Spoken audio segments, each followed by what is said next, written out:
Everyone, welcome to शिक्षा site. इस video में हम लोग यूपी टेट का प्रैक्टिस सेट सॉल्व कर रहे हैं। विजयी भव ये प्रैक्टिस सेट है। फर्स्ट प्रैक्टिस सेट हमने इसके पहले के वीडियो में अपलोड कर दिया है। अभी तक आपने नहीं देखा है तो आप डिस्क्रिप्शन बॉक्स के लिंक पे जाके वो वीडियो देख सकते हैं। इसके साथ ही हम लोग यहाँ पे यूथ पब्लिकेशन का भी प्रैक्टिस सेट सॉल्व कर रहे हैं। अगर आपको वो वीडियो देखना है तो आप डिस्क्रिप्शन बॉक्स के लिंक पे जाके यूथ पब्लिकेशन के लिंक में जाके देख सकते हैं। तो पहला हमारा प्रश्न है, अष्टाध्यायी के लेखक हैं। इसका आंसर बताने के पहले अभी आप हमारे चैनल पर नए हैं तो प्लीज़ चैनल को जरूर सब्सक्राइब करें, क्योंकि आपको संस्कृत विषय के ही 30 मॉडल पेपर आप सभी के लिए इस चैनल पर उपलब्ध होंगे, तो आप वो देख सकते हैं। पहला प्रश्न है, अष्टाध्यायी के लेखक कात्यायन, पतंजलि, पाणिनि और शाक्टायन। तो इसका जो करेक्ट आंसर हो जाएगा वो पाणिनि हो जाएगा।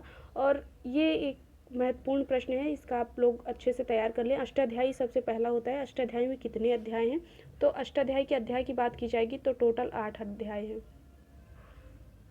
ठीक है। और प्रत्येक अध्याय में 4-4 पाद हैं। जब 4-4 पाद हो गए तो टोटल हो जाएगा आपका, यहाँ पे पूछा जाता है अष्टाध्यायी में कितने पाद हैं, तो 32 पाद हो जाएंगे। और उसके साथ ही साथ ये भी पूछा जाता है कि अष्टाध्यायी में लगभग कितने सूत्र हैं, तो 4000 सूत्र हैं। इस वजह से 4000 सूत्र अष्टाध्यायी में ही है। इस वजह से पाणिनि को जो है वो सूत्रकार भी बोला जाता है, ठीक है। और इसमें पूछा जाता है कि अष्टाध्यायी का प्रथम सूत्र कौन सा है, तो प्रथम सूत्र की बात करेंगे तो वृद्धिरादैच होता है। और अंतिम की बात करेंगे तो आ, ठीक। ये आपके लिए इम्पॉर्टेंट है प्रथम। और आप जब भी प्रीवियस ईयर सॉल्व करेंगे तो आपको ये दोनों प्रश्न मिलेंगे। अष्टाध्यायी से प्रश्न लगभग सभी पेपरों में बनता है। तो यहाँ पे इस क्वेश्चन का जो करेक्ट आंसर हो जाएगा वो पाणिनि है। फर्स्ट का सी सही है। अगला देखते हैं, अयाधि संधि का सूत्र है वृद्धिरेच आदगुड़ा इको यड़ची और एचो ऐवा यावा। तो अयाधि के लिए यहाँ पे पूछा जा रहा है, तो यहाँ पे डी ऑप्शन आपका करेक्ट हो जाएगा। वृद्धिरेच जो होगा वो वृद्धि संधि के लिए होगा, और आदगुड़ा गुण संधि का है। इको यड़च यड़ संधि के लिए है। यहाँ पे इस क्वेश्चन का आंसर जो होगा वो आपका डी आंसर सही है, डी ऑप्शन करेक्ट है। अभ्यंतर प्रयत्न कितने प्रकार के होते हैं? 4, 5, 6 और 7। तो अभ्यंतर प्रयत्न सबसे पहले कहते किसको हैं ये आपको कंफर्म होना चाहिए। तो अभ्यंतर प्रयत्न, जब भी हम कोई शब्द का उच्चारण कर रहे होते हैं तो उस शब्द का उच्चारण जब हमारे अंदर से भीतर से होगा तो वहाँ पे अभ्यंतर प्रयत्न होगा, ठीक है। तो अभ्यंतर प्रयत्न 5 प्रकार के होंगे। यहाँ पे आपका बी ऑप्शन करेक्ट है। और कहते किसको हैं? ये भीतर से जब भी उच्चारण स्थान होगा। तो यहाँ पे सीधे अर्थ शब्दों में अर्थ कहें तो अभ्यंतर प्रयत्न भीतर से संबंधित है। और 5 प्रकार कौन कौन से हैं ये भी आपके लिए होता है, क्योंकि कई बार ये ऑप्शन दे दिया जाता है कि अभ्यंतर प्रयत्न कौन सा नहीं है। 3 विकल्प आपको सही देंगे, चौथा विकल्प गलत रहेगा। तो इसलिए यहाँ पे पहला जो होगा आपका अभ्यंतर प्रयत्न का पहला प्रकार जो होता है वो आपका होता है स्पृष्ट।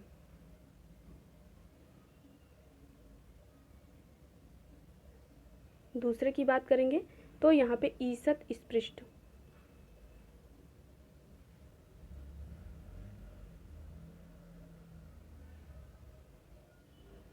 और तीसरे की बात करेंगे तो तीसरा आपका होता है विवृत। चौथा ईसत विवृत।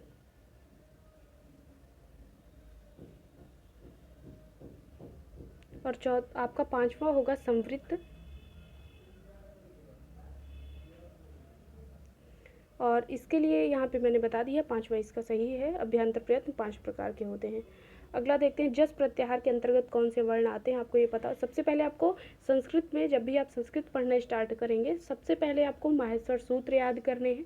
कैसे प्रत्याहार बनता है वो आपको तैयार होना चाहिए। तो जस प्रत्याहार जब भी आप उसका माहेश्वर सूत्र लिखेंगे और जब इस जस प्रत्याहार के अंतर्गत देखेंगे कौन कौन से वर्ण आ रहे हैं, तो यहाँ पे सी ऑप्शन आपका करेक्ट आंसर हो जाएगा, क्योंकि जब गण दश होता है तो सी ऑप्शन आपका करेक्ट आंसर है। अगला देखते हैं, मूर्धा से बोले जाने वाले वर्णों को चुनिए। आपको बताना है कि मूर्धा से कौन कौन से वर्ण बोले जाते हैं। तो आप जब भी उच्चारण स्थान के बारे में पढ़ेंगे तो सबसे पहले संस्कृत में आपको ध्यान ये देना है कि आप बोल के उसका प्रयास करके, कई लोग बता देते हैं कि कहाँ से बोला जा रहा है, तो वो ना करके आप जो संस्कृत, जब भी आप संस्कृत गंगा की जो बुक आई है विजयी भव, जब इसे पढ़ेंगे तो इसमें जो सूत्र दिया गया है उच्चारण स्थान के लिए वो आप याद अच्छे से कर लें।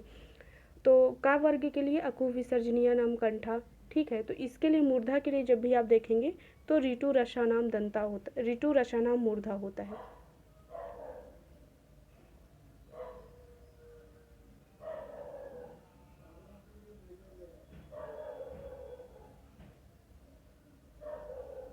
ऋतु रसानाम मूर्धा।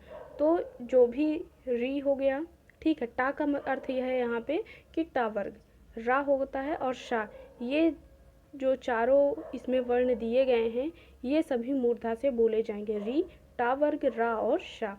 तो इसके लिए यहाँ पे जो करेक्ट जो ऑप्शन होगा आपका वो वहाँ पे ए हो जाएगा, री, टा, ठा, ड, ढ और ण और रा और शा। ए ऑप्शन आपका करेक्ट आंसर है। अगला देखते हैं, विद्यार्थी में संधि है, दीर्घ संधि, यण संधि, गुण संधि और वृद्धि संधि। तो विद्यार्थी यहाँ पे ए ऑप्शन आपका करेक्ट हो जाएगा, दीर्घ संधि है। अगला देखते हैं, चक्रपाणी में समास है, अव्ययी भाव समास, बहुव्रीहि, द्विगु या द्वंद्व।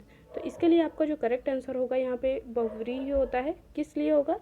क्योंकि यहाँ पे जब सीधे तौर पे जो बहुव्रीहि का जो सूत्र होता है वो अन्य पदार्थ प्रधानो होगा, तो अन्य पदार्थ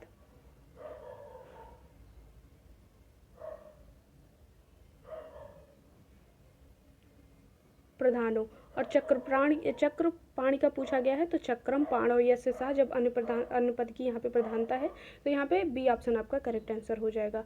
अगला देखते हैं, वृक्षात पत्राणि पतंत में वृक्षात में कौन सी विभक्ति है, आपको ये बताना है। यहाँ पे कौन सा विकल्प यहाँ पे सही हो जाएगा? तो वृक्ष से पत्ते गिरते हैं, तो यहाँ पे जब भी अलग होने की स्थिति होगी तो वहाँ पे पंचमी होती है, सी ऑप्शन आपका करेक्ट आंसर है। अगला देखते हैं, वयम जलम पश्यामा का कर्मवाच्य होगा, आपको इसमें बताना है कौन सा विकल्प यहाँ पे सही होगा। तो कर्मवाच्य सबसे पहले आपको इसका जो सूत्र दिया जाता है शॉर्टकट में 211/311। तो सबसे पहले आपको यहाँ पे जो 1 2 1 ये आपको तैयार होना चाहिए, 121 और 311 ये आपको तैयार होना चाहिए। और इसके लिए आपका यहाँ पे 101 ऑप्शन करेक्ट है, अस्माभि जलम पास्यते।